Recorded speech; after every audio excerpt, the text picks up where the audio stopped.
I am Kate, and I am part of CalHauntS. And CalHauntS is a group of Halloween enthusiasts that are teaching each other how to do different kinds of builds and effects for home haunting, amateur stuff, but not to say that there isn't some kind of pro that goes on as well. So we have been asked to do the entrance, kind of create the mood for the Hall of Shadows.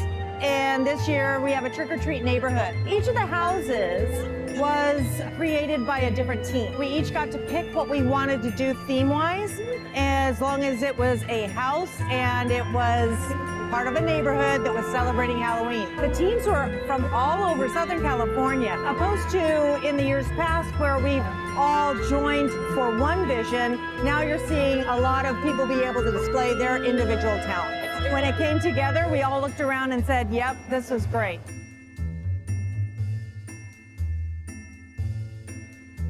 Starting on this side, we have Nightmare on Elm Street, and that was Jim, and he pretty much did that on his own. His wife, Amanda, chipped in when she had time and availability, but yeah, he was pretty much on his own on that one. Next one over is a pumpkin house. That was a Team South Bay. We had probably the bigger team of people that were in the area that could come and work on that. Next one over is a clown house.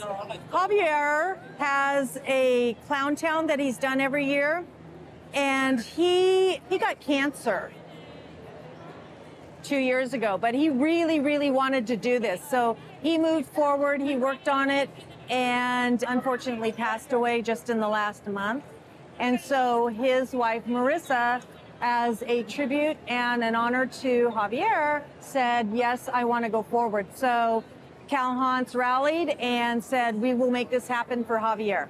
So a little bit of his inspiration has spilled over into the playground area. Diane pretty much took, the reins with Preston on making sure the playground got done. So that's why you see a little bit of the clown theme going into that.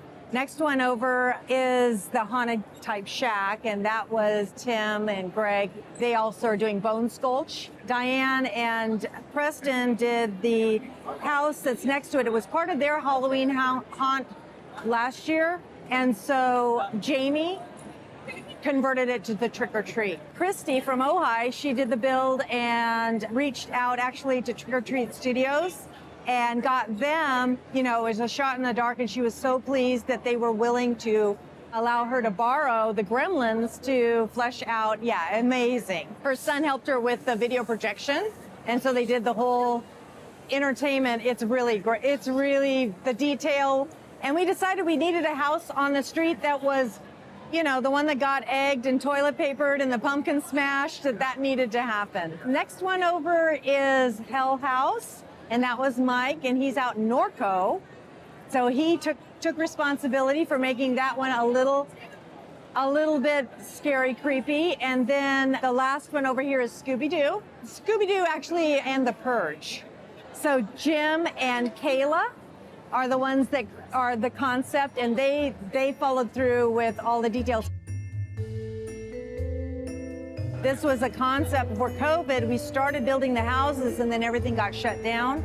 Now it's been 2 years, but from concept to finish, we work on it about 5 months. I would say somewhere in March is where we get together. We knew what the house was supposed to be built-wise. Then it was like, well, what are we gonna do theme-wise and what will that take?